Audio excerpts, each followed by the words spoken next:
podcast for developers by developers, where we discuss technology and trends in industry. I'm your host, Tony Monkolsmai.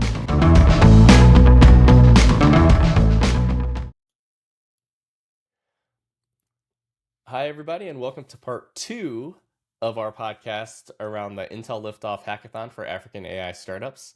Last time we talked to Bienvenu, who told us a little bit about how technology and startups have to function potentially slightly differently on the continent of Africa versus what my audience might normally think about, which is, in the US or in Europe, etc. And so today we're actually going to talk to 2 companies that participated in the hackathon for African AI startups last year. First, we're joined by Mayowa Abijarin, who is the CEO and co-founder of EpochZero. Welcome to the podcast, Mayowa. Thank you, Tony. I'm delighted to be here. And we are also joined by Saminu Salisu, who is the co-founder of Billich. Thanks for joining us, Saminu. Thank you very much, Tony. Happy to be here. All right. So first, to give everybody some context, let's go into some background. And Mayowa, since I introduced you first, why don't you give us an overview of what EpochZero is and what you guys do? Okay, so EpochZero, what we do is we're building AI-based tools to enable radiologists and diagnostic labs make better decisions when it comes to diagnosis. We're helping them to make faster and higher quality diagnosis. And this is very important because there's a shortage of radiologists on the African continent. If you take a look at Nigeria, we have about only one radiologist for every 600,000 persons. And even when you compare this to Europe, you find out that we have 75 times less radiologists per capita compared to most parts of Europe. Then we did some calculations at EpochZero, and from our calculations, we realized that if we were to train enough radiologists to actually serve the Nigerian market alone, it will take at least 40 years. And that's without considering factors like brain drain and also factoring in the increase in the demand for medical imaging scans, which is increasing every year. So that is why it is very important to introduce automation into the radiology process right now. Yeah. That's super interesting. I actually talked to a different company that was based in India last year that was doing something similar, and they had similar numbers. I don't think their numbers were quite as bad. I think they had one radiologist for 100,000 people. So not quite as deficient as what you're dealing with, but yeah, similar baseline problem that they saw, and I'm sure you guys are trying to build similar solutions to address that market. Definitely. Saminu, can you tell us a little bit about what Billich does? Thank you, Tony. Billich is a cybersecurity startup, and we're building AI agents for fraud detection, specifically in the fintech sector. We are of the belief that there is going to be a massive uptick in new ways that fraudsters and bad actors actually use artificial intelligence. And we're using AI to fight AI. As part of the Intel Hackathon, we built a large language model that can detect fraudulent activities, not just in rule-based detection, but also context-based detection. Um, we've we have some existing clients. One of the biggest fintech providers in Africa. Don't want to say the name now. We've been building specific models that actually solve African specific problems in the fintech sector. And not just on the defense side, we've also been experimenting with expansion. We recently expanded our service to the United States, where you can hire African-based gig workers, and you can be able to do background checks on them, on their qualifications. So we're also using AI to automate this. We have over 100 customers in the US now on the security and background check side.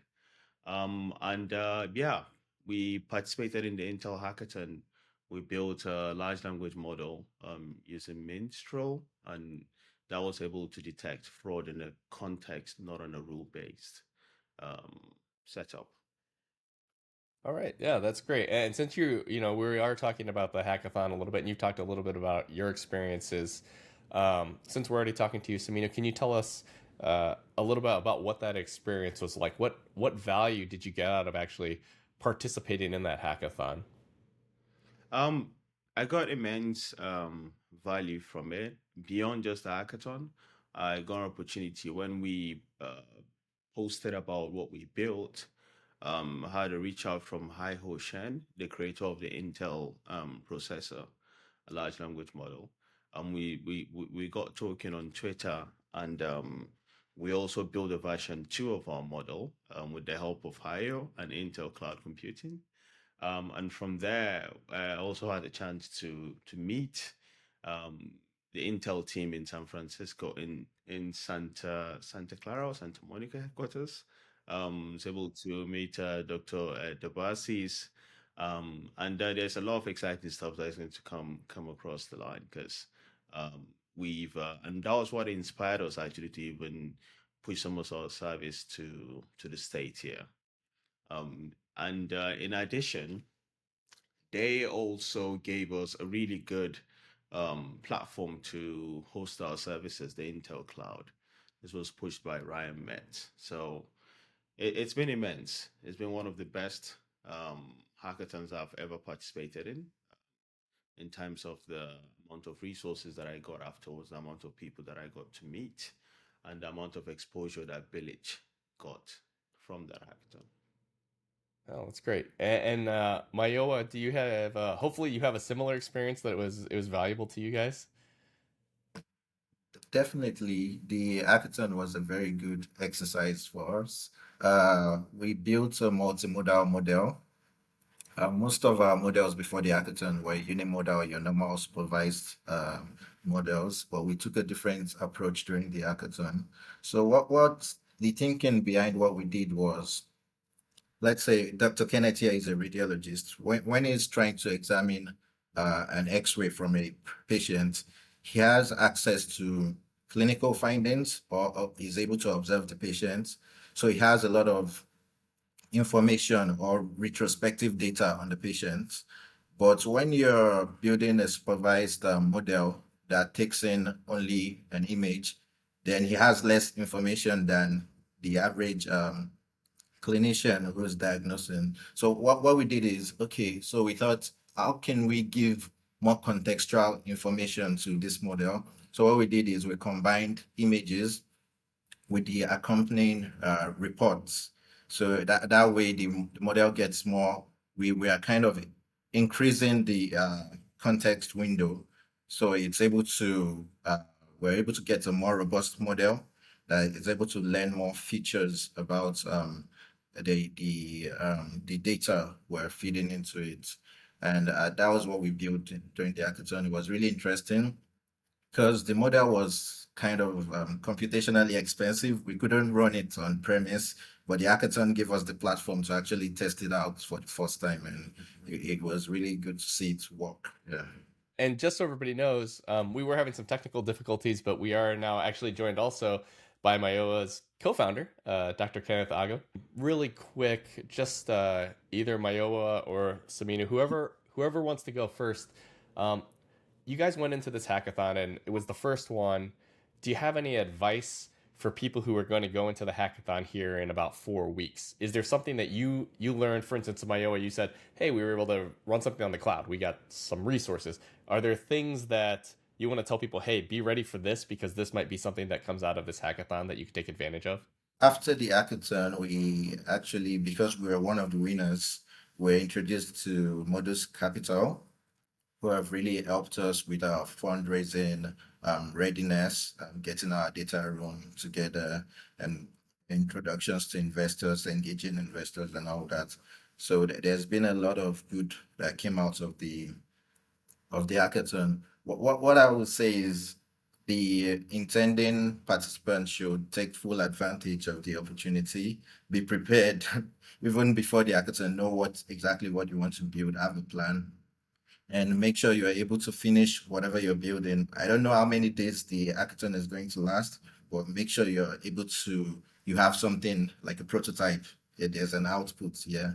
All right. And Samina, do you have any thoughts on that? I know you actually talked a little bit about kind of the benefits you've gotten out of the hackathon. Yes.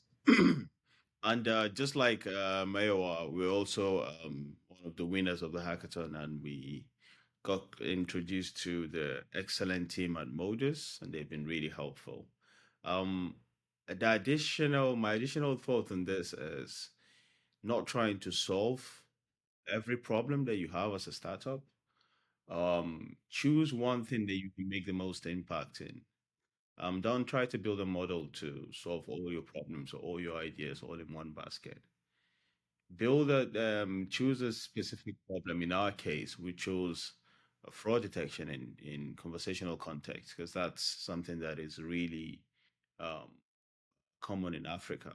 Um, my mom receives messages every single day coming from either multi-level marketing, um, multi-level marketing. Exactly, yeah. You get those messages every single day, and it's crazy that we don't have a built-in system on our phones to be able to not rule-based to say, okay, if you see this, if you see that, if you see this mobile number, just block it. No, we need something a bit smarter, like a context-based fraud detection system.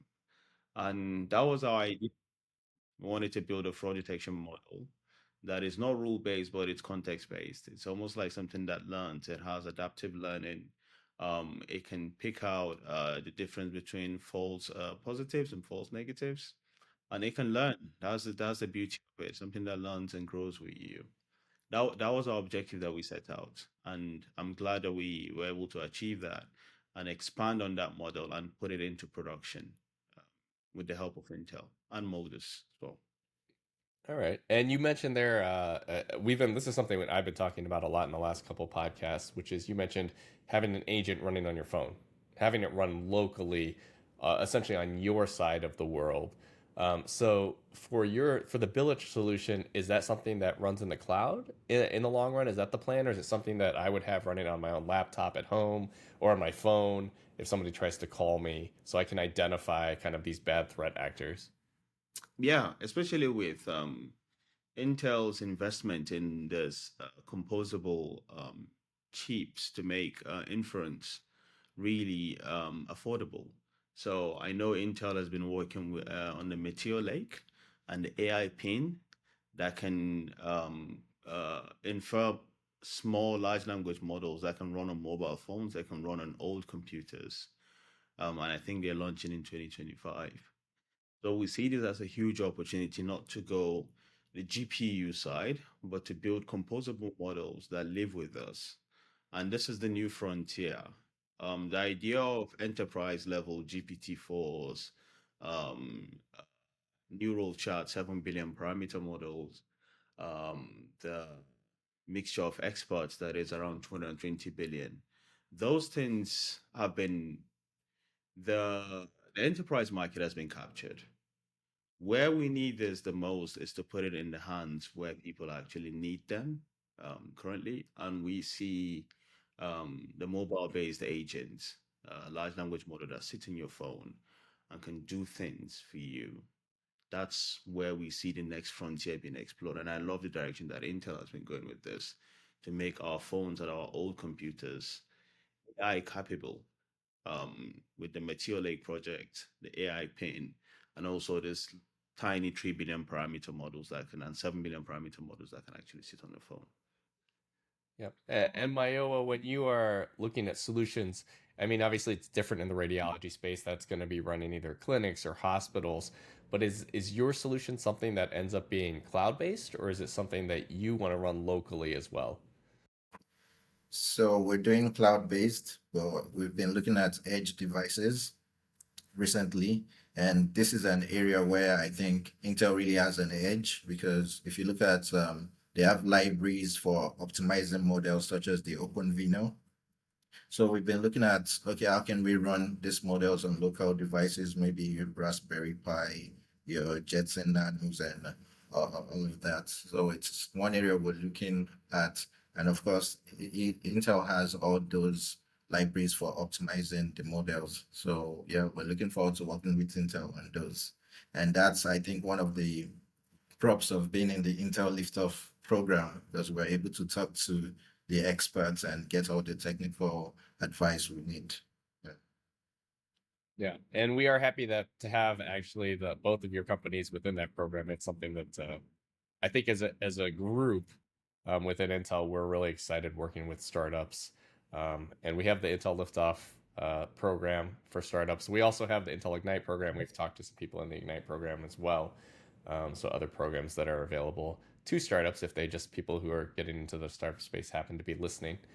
Um, the other thing that we didn't talk about too much yet, but I did talk about a lot in the first part of the podcast was how working on the African continent might be different versus working in other geographic locations. So you guys both participated in the hackathon for African AI startups, and you are focused to some extent to the African continent and solutions to solve problems in the African continent. Um, are there challenges that you guys face that you think exist there that don't exist in other places? Obviously, there's the political. I talked about this yesterday with Bienvenue. There's 54 countries, so obviously to scale to the entire continent is very difficult. You have so many different regulations, etc. But just in general, when you look at the solutions you're building, do you feel like you're building them the same way you would if you were in the U.S. or in Europe or in a PRC or something like that, or do you feel like it's a different set of things that you need to consider? In our case, yeah, it was a completely different challenge. You can imagine the fintech sector in Africa and the way we bank.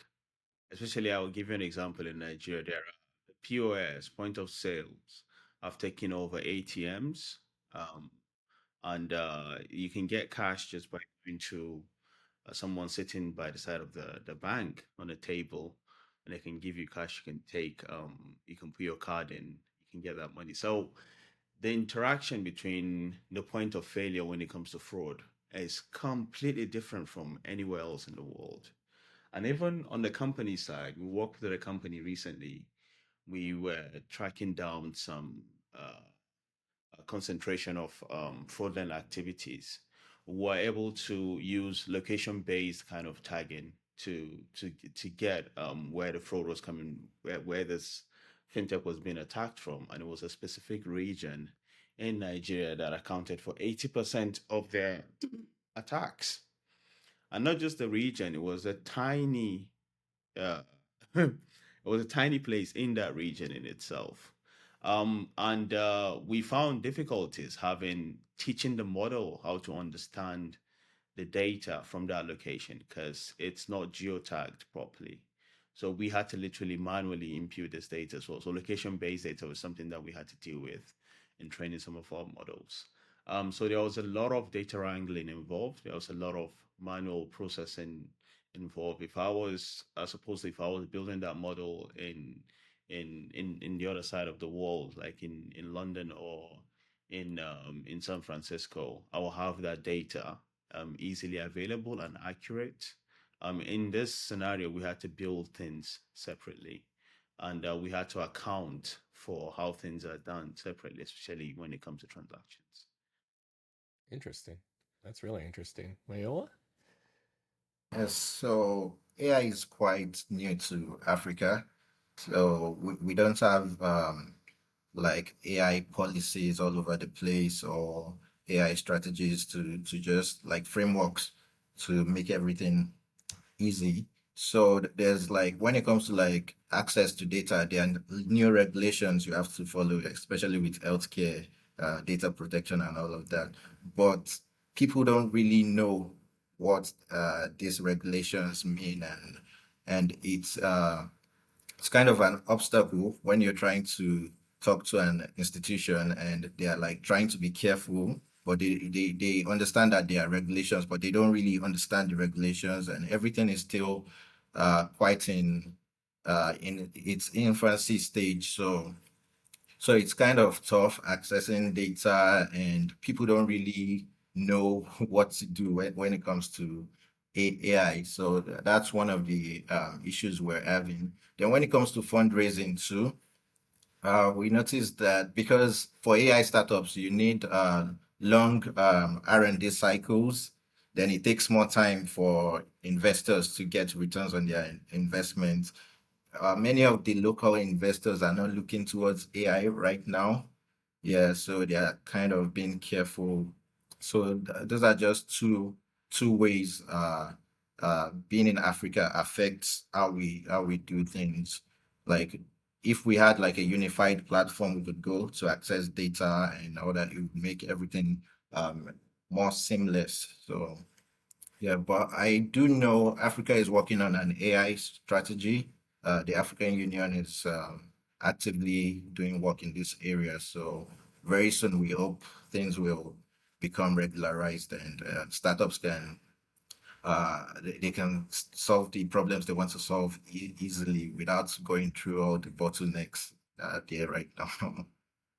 Okay. It was interesting. You mentioned that the investors are concerned about using AI. I think the rest of the world, it seems like people are just throwing money at AI solutions. Yeah, you know, it's not when something is not proven yet. Like, okay, not many startups are using AI in healthcare in Nigeria. So if you're talking to an investor, it's like, okay, it's a big risk for me.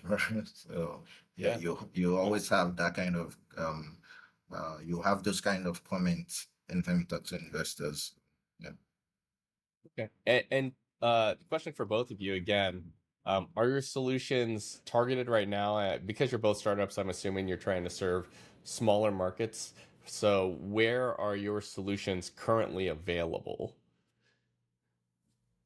For EpochZero, you know, like we said, we just after one of the things the hackathon really did for us was give us a lot of validation.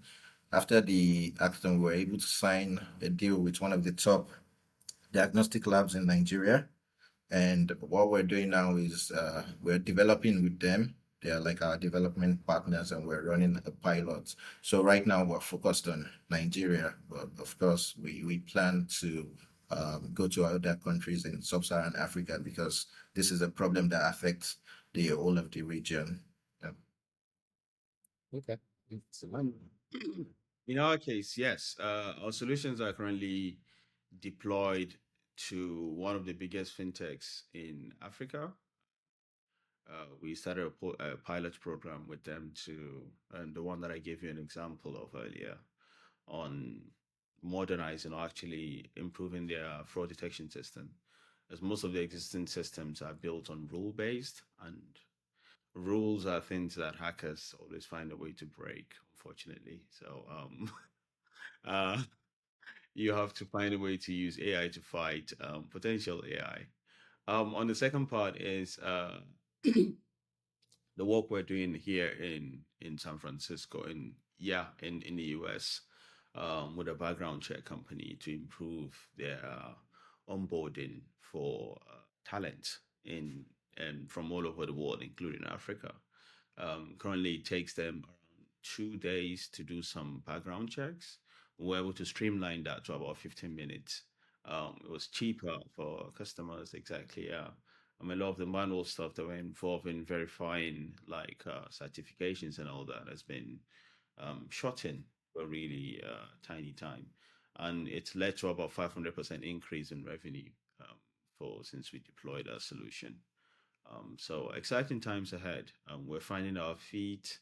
The program market fit is all coming together, and we're really excited for where Billich is going for the end of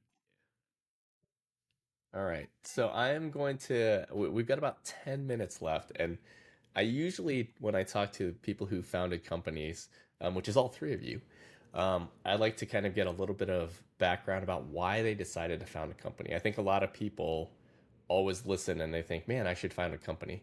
And obviously, there's tons of challenges. I'm sure you guys could talk for hours about with the stories you have. But give me a, I don't know, a short what made you say I need to found this company? I need to go solve this problem. And How about we'll start with Mayoa and Dr. Kenneth. What did you guys say? How did you guys come together to co-found this company? So initially, the whole idea, I was into AI and robotics for a while. So I was building and I thought to build something in healthcare because I looked at the healthcare sector in Nigeria and I felt technology could be used to improve like a lot of things there.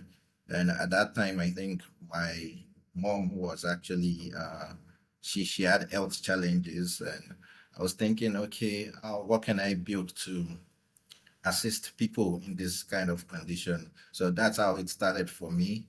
And I joined this program, IFAIR, in Abuja, Nigeria. It was a program supported by the Israeli embassy and the Office of the Vice President of Nigeria. And it was through the program I met Dr. Kenneth. It was interesting because I called someone, a radiologist in Saudi Arabia, and he was like, okay, I'm not too tech savvy, but I'll give you the contact of a radiologist in Nigeria who has been pushing this narrative, like he has been pushing for automation in radiology for years. And I said, wow, I would like to speak to that kind of person. And he gave me Dr. Kenneth's number. So that's how we got in touch and started working. Yeah. There's a few. Yeah, I just saw a lot of inefficiencies in the health sector in Nigeria. There are so much inefficiencies, a lot of and I believe that actually technology could solve this problem. I didn't know how it was going to be solved, but I believe that the integration of technologies, the adoption of digital health tools could help solve this. And nature has a way of bringing people with like minds together, and I believe that was what happened. And yeah, we're almost there with EpochZero. We almost get into that. And once we go to market, I think all that we've been, cooking all these years, we actually solve those problems. So that was actually why we actually continued in it.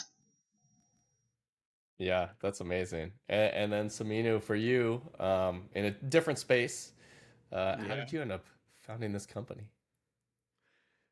Very good question. And loads of answers, but I think I will, because I have a background in digital forensics. I also come from the academia, written a few papers, and my research was in. So you can see the combination of the data science side of my research and a background in the security side, electronic security and digital forensics. But most of all, this came from a kind of personal experience, as I shared before. I've seen friends, I've seen family members fall victim to this with when less and less jobs, people become desperate, and they can easily be susceptible to fraudsters.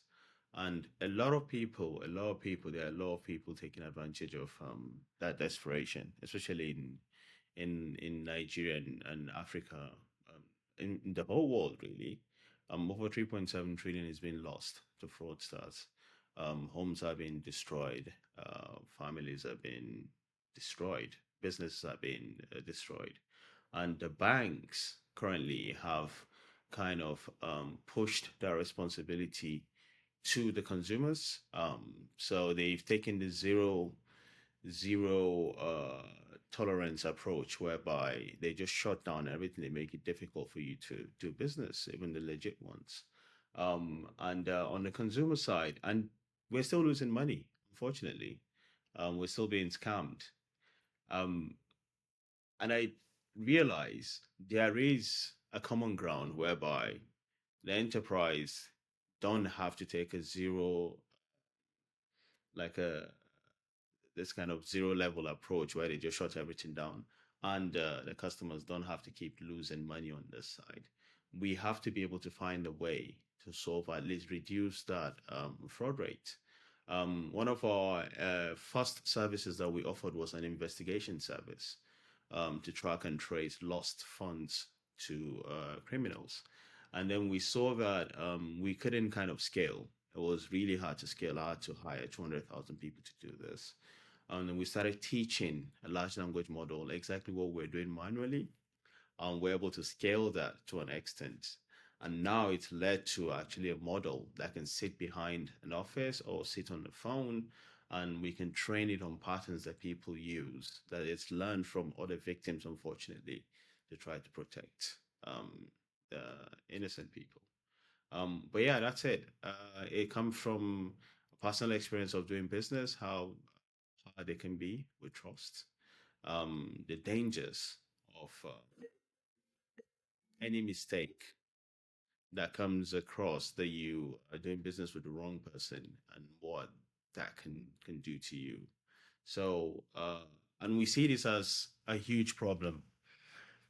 Imagine with the advancement that we're having in AI, what do you think is going to be the first thing that criminals will use AI for? It will be to attack our finances. And it's also, as AI goes up, the chat it's like this, as AI goes up, so is the generative AI fraud schemes. I can give you an example.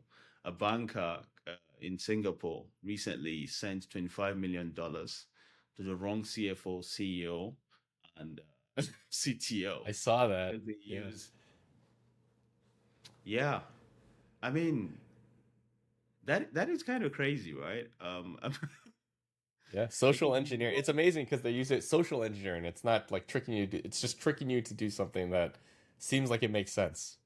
It's It like really is. I know I'm talking to you because Eugene confirmed that it's you, but Yeah. where we are going, there is a valid fear to be had that I'm not talking to Tony or Maiwa on the screen. Um, I mean, this is where we're going to find ourselves, and the only way we can solve this is to use AI. I mean, humans can try, but the best and quickest way is to build AI agents that can defend against AI, and that's how I see it. That's my objective. Yeah, no, and that's great. And the other thing is, so I'll ask one last question. So usually I ask people where they hope technology will take us, and I think Samino just answered that, right? Which is technology is going to fight technology in a great battle to try to protect us, and that's what he'll focus on and what his company will do. Mayowa, what are you hoping for the next couple of years for EpochZero or for technology? Well, generally, I think we have more data now, more knowledge now than any time in the past. And I'm thinking with AI, we're going to continue generating a lot more information over time. I think we will have to find a way to use AI to also digest this information. If not, we'll be overwhelmed. So I'm looking to see AI that helps us optimize processes, improves productivity in different sectors and all that. Yeah. That's what I'm looking to see in the coming years, hopefully. Yeah. All right. Okay. Well, thank you guys very much for joining us and talking about your experiences in the hackathon as startup founders, as people working to solve solutions on the continent that I don't normally talk about, which is amazing. I've learned so much talking to you guys, talking to Bienvenue. And so I wish you guys the best of luck and thank you for joining us. Thank you, Tony. Thank you very much, Tony.